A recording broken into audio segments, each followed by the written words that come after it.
today's class about database management system need and purpose.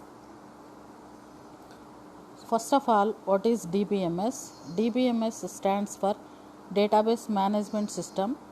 We can break it like this. DBMS means database plus management system. Database is a collection of data and management system is a set of programs. So this set of programs means it is nothing but a software. This software can be used to create the database. In this created database, we want to store the data and retrieve those data in any time. Based upon this, we can define DBMS like DBMS is a collection of interrelated data and set of programs. We want to store and access those data in any easy and effective manner using the DBMS software. For example, we are using the DBMS software is Oracle, MS Access, etc. like that.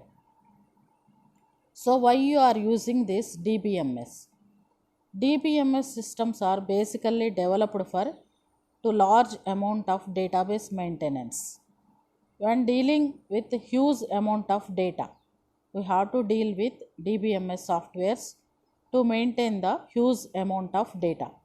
There are two things required. One is storage of data, another one is retrieval of data.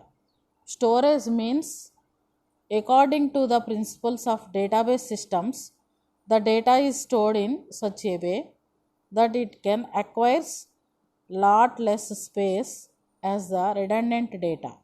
So that means we have to avoid the duplication of the data into the tables.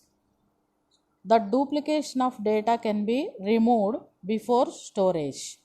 Let us take a layman's example to understand this. For example, we are using the banking system is the example for this DBMS database. Suppose a customer is having two accounts in any bank. One is saving account, another one is salary account.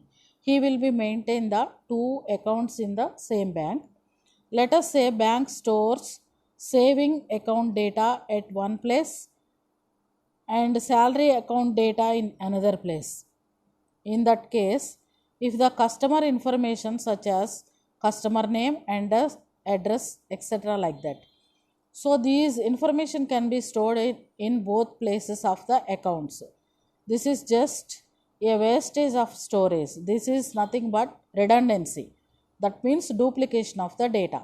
In same places the customer details are available. So memory space is wasted.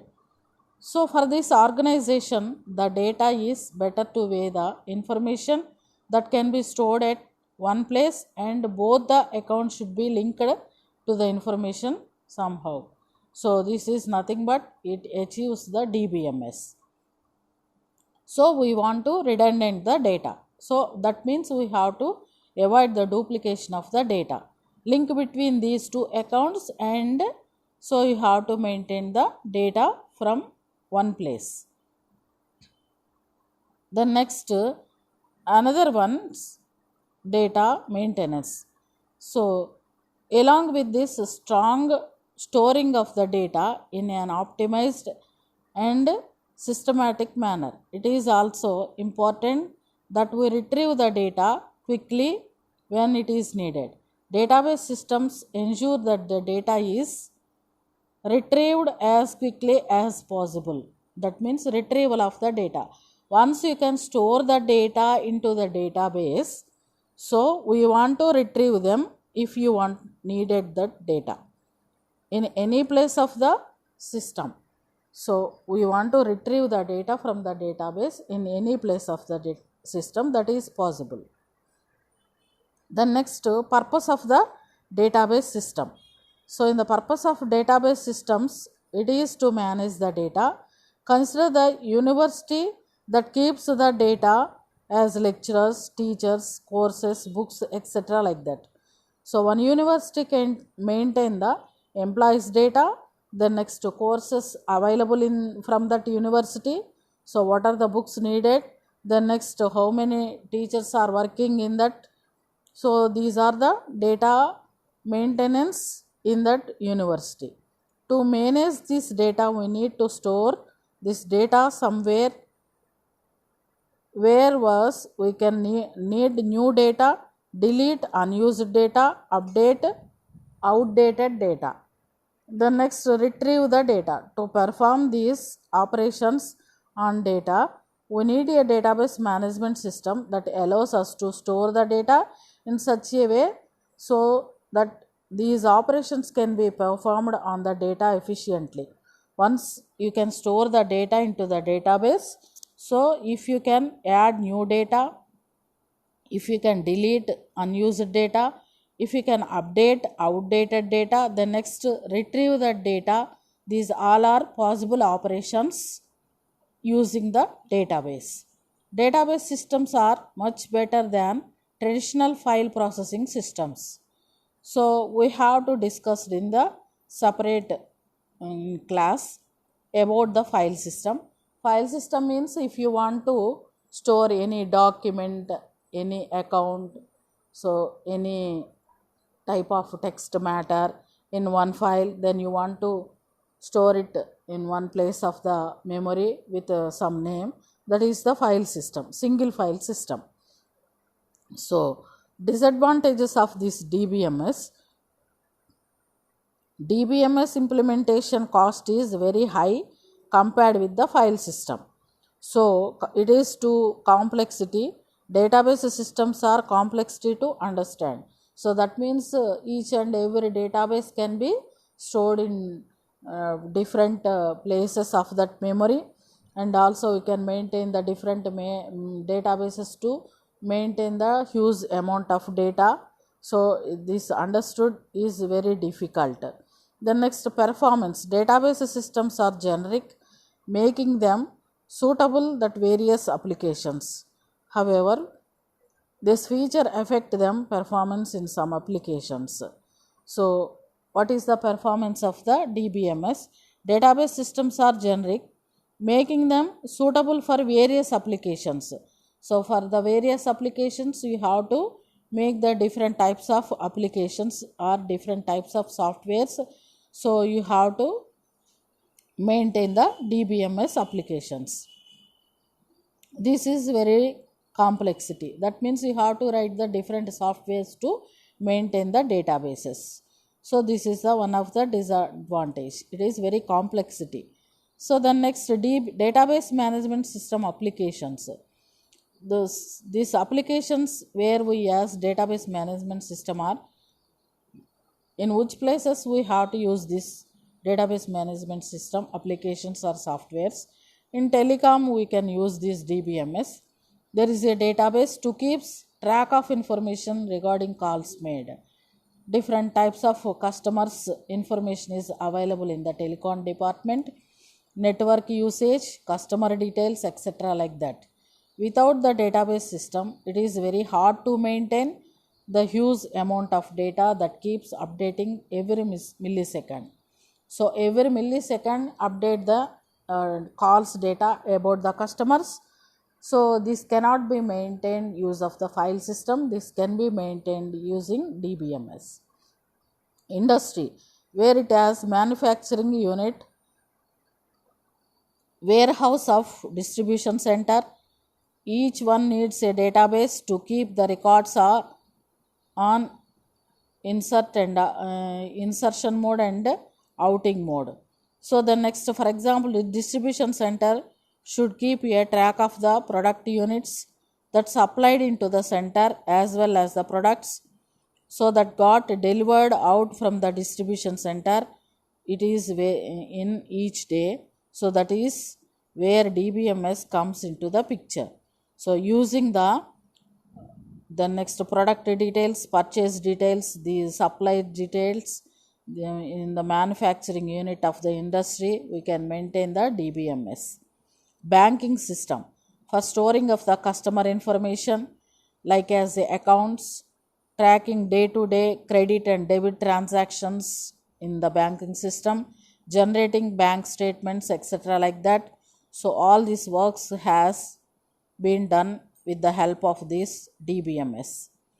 The next, in the sales department, to store the customer information, production information and invoice details in the different databases, so we can organize them.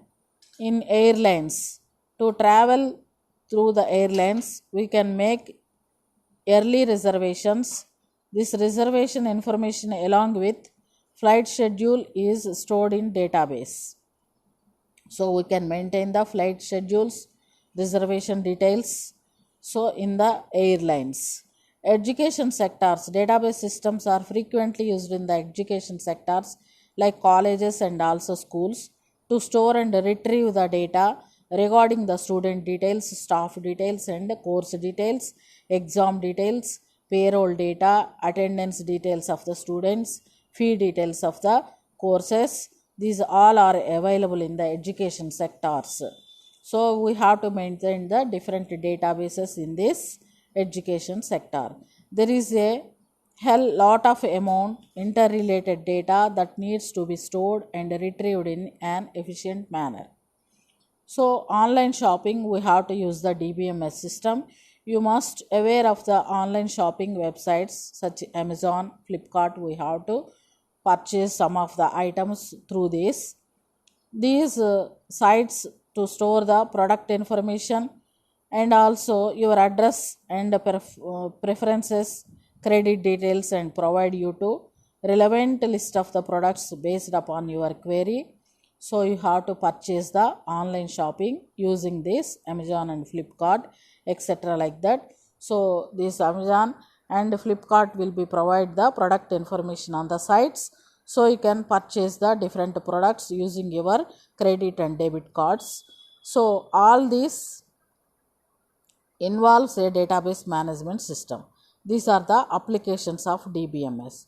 Then next, what are the drawbacks of the file system? So the file system data redundancy refers to the duplication of the data. So we are using the file system, so redundancy of the data, inconvenient of the data will be isolated. So these all are the different types of drawbacks to using the file system. So that data redundancy means duplication of the data. Let us say we are managing of the data, whereas a student is enrolled for 2 courses, the same student details in such case will be stored in, and which we will take more storage than needed. Data redundancy often leads to higher storage cost and poor access time. So access time is poor access time, and so we have to store the same student details in the different places. That means he will be enrolled in the different courses.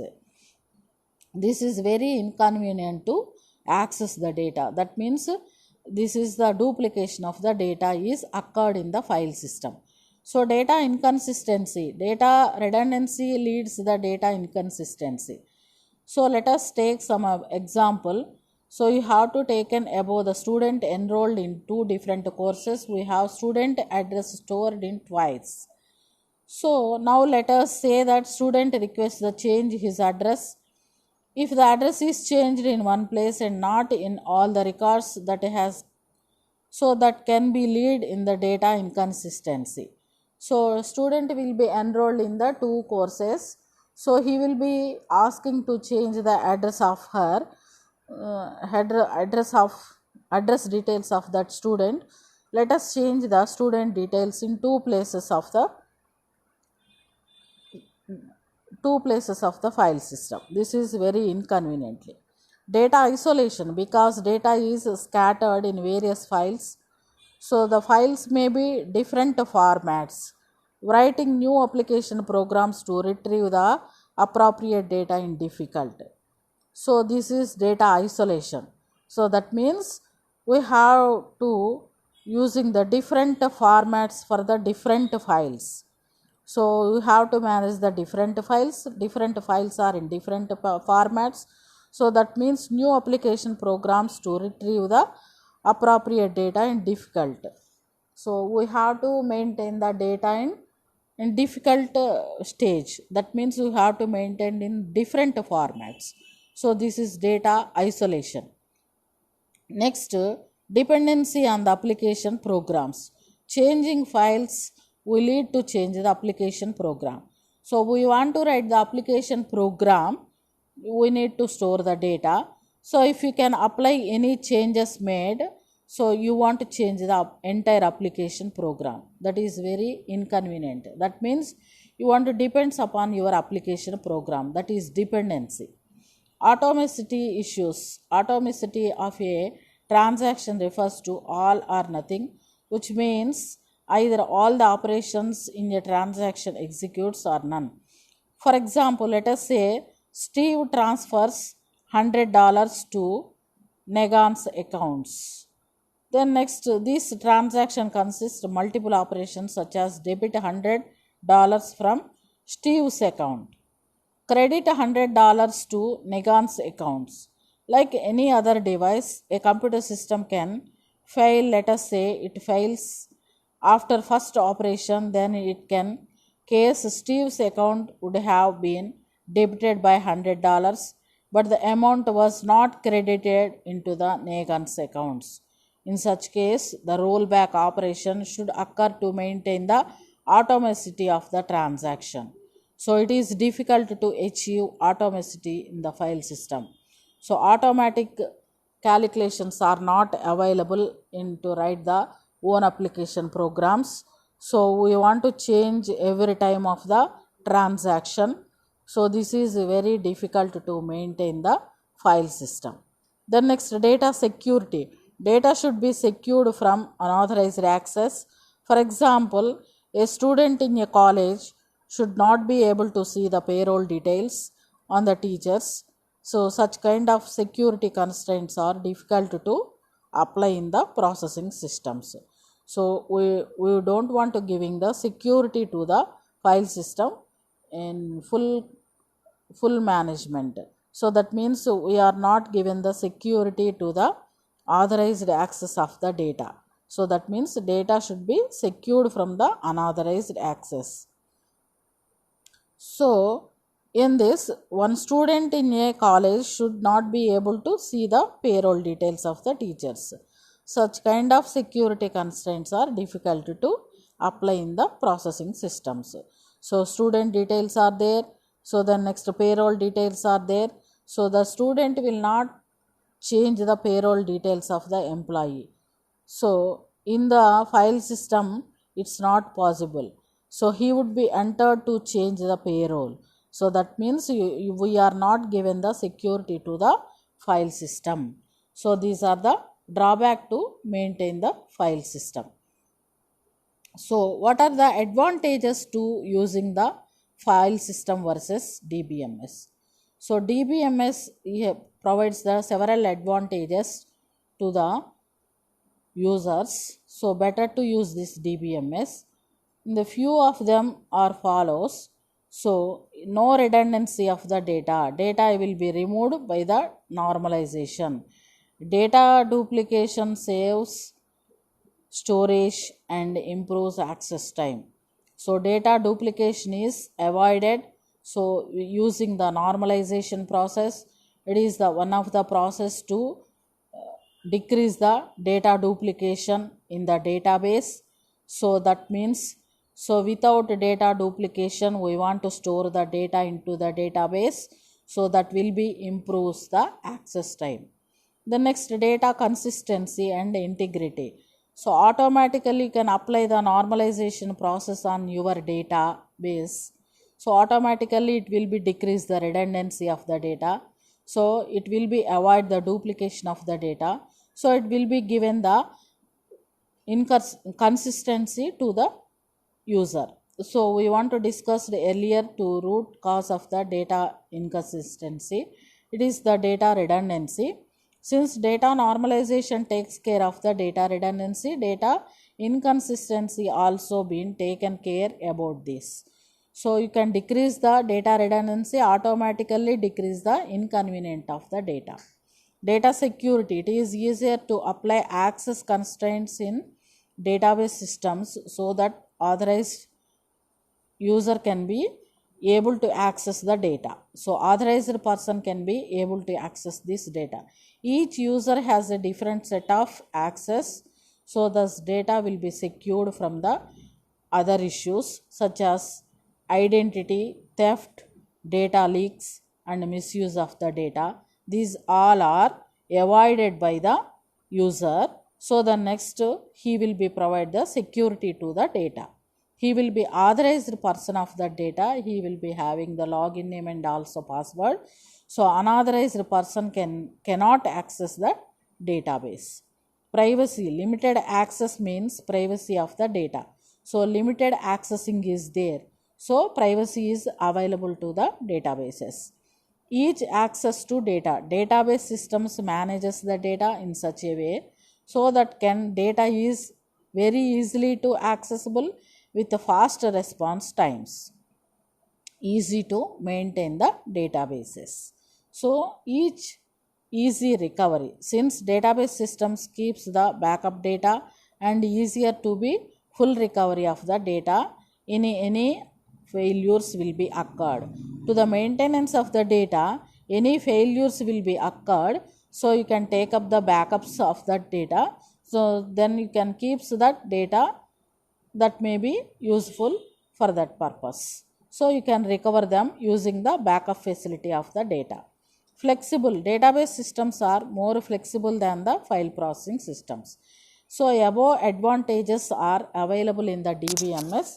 So we can use the DBMS versus file system. So you can avoid the file system, then you can use the database management system. So this is the class about applications, advantages, why you need the database management system, today's real life. Thank you, students.